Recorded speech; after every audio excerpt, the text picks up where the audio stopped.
আসসালামু আলাইকুম। মুশফিকুর সালেহীন স্বাগত জানাচ্ছি এনটিভির দুপুরের খবরে। ক্রাউন সিমেন্ট শিরোনাম দেখছিলেন, এবারে পুরো খবর।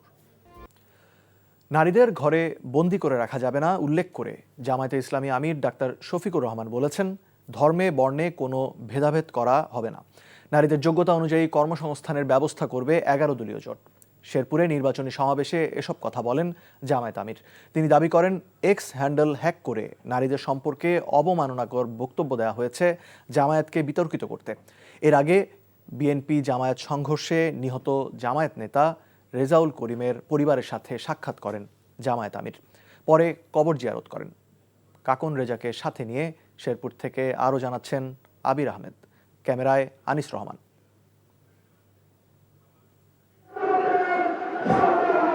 স্লোগানে স্লোগানে মুখর শেরপুরের পৌর পার্ক মাঠ।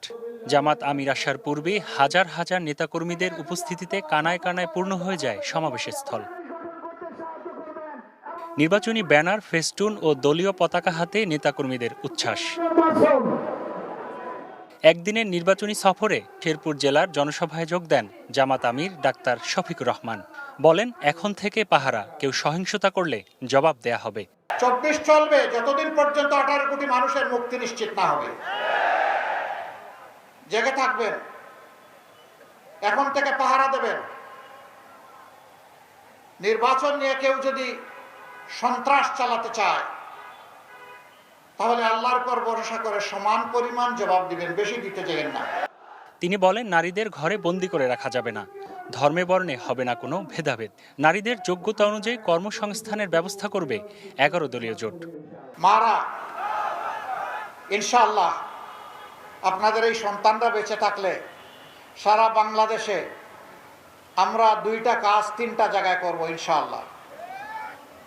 কাজ 2টি হচ্ছে আপনাদের নিরাপত্তা এবং আপনাদের মর্যাদা, আর জায়গা 3টি হচ্ছে ঘর, চলাচল এবং আপনাদের কর্মস্থল। এই 3 জায়গায় এই 2 নিয়ামত আপনাদের হাতে তুলে দেওয়া হবে ইনশাআল্লাহ। জামাতের টুইটার অ্যাকাউন্ট হ্যাক করার বিষয়ে কথা বলেন তিনি। বলেন, একদল জামাতকে বিতর্কিত করার জন্য কাজ করছে। আমার টুইটার, যেটাকে এখন এক্স বলা হয়, এই অ্যাকাউন্ট হ্যাক করে এখন থেকে ধরেন 15 ঘন্টা আগে অত্যন্ত বাজে, অরুচিকর, কুরুচিপূর্ণ মাদেরকে নিয়ে একটা বক্তব্য দিয়ে দিছে আমারটা হ্যাক করে।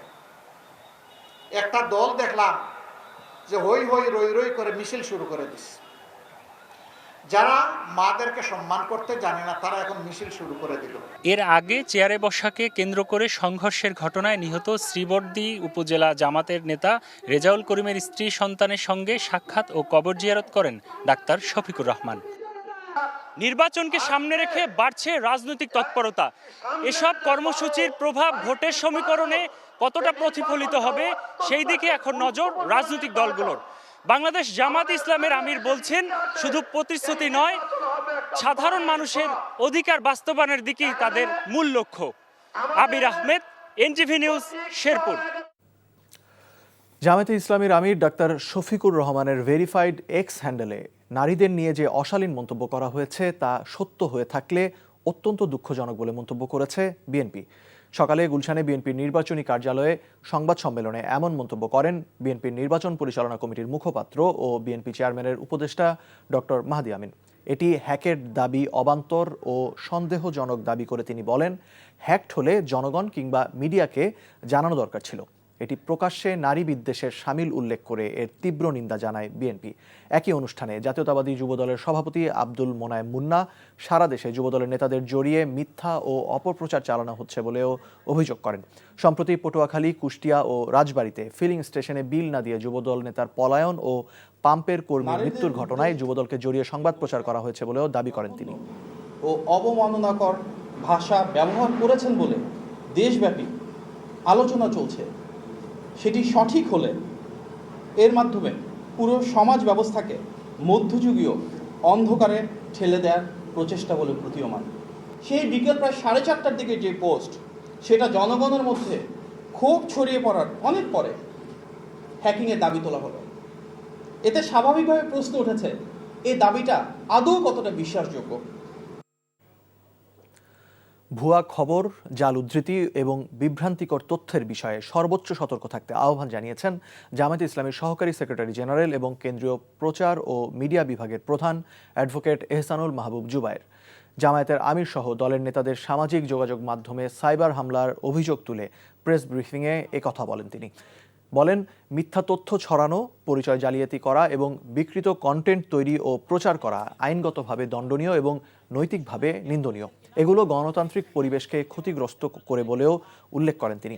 বলেন, অত্যন্ত সমন্বিত পদ্ধতি ব্যবহার করে হামলাকারীরা সাময়িকভাবে জামায়াতের আমিরের এক্স অ্যাকাউন্টের নিয়ন্ত্রণ নেয়। তবে দ্রুত পদক্ষেপ এবং বিদ্যমান নিরাপত্তা ব্যবস্থার মাধ্যমে জামায়াতে ইসলামের সাইবার টিম অল্প সময়ের মধ্যেই নিয়ন্ত্রণ ফিরে পেতে সক্ষম হয়। ফলে অন্যান্য অ্যাকাউন্ট এবং প্ল্যাটফর্মের নিরাপত্তা নিশ্চিত করা সম্ভব হয়েছে বলেও জানান তিনি।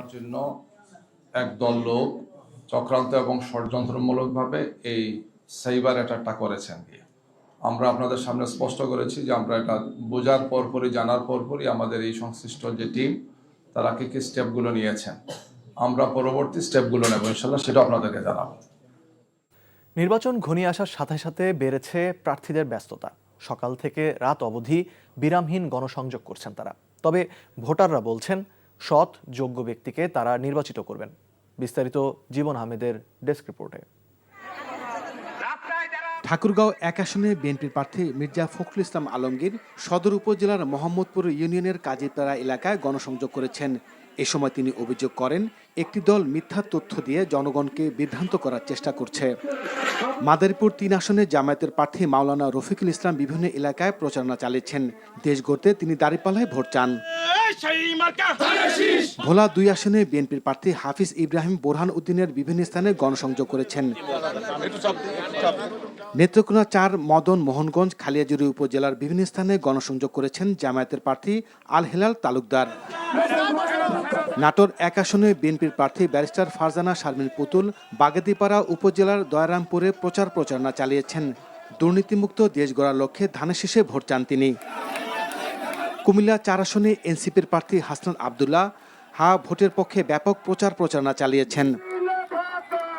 পাবনা ১ আসনে জামায়াতের প্রার্থী ব্যারিস্টার নাজিবুর রহমান সাথিয়া উপজেলার বিভিন্ন স্থানে গণসংযোগ করেছেন। ঝালকাঠি ১ আসনে বিএনপির প্রার্থী মোহাম্মদ রফিকুল ইসলাম জামাল, জামায়াত ইসলামের প্রার্থী ডক্টর ফয়জুল হক প্রচারণা চালিয়েছেন।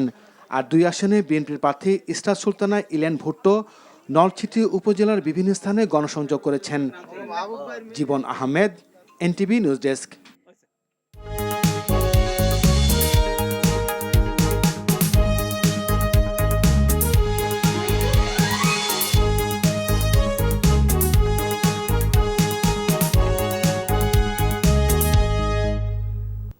নাসির সিনট্যাক্স গ্রুপ নির্বাচন পথে পথে।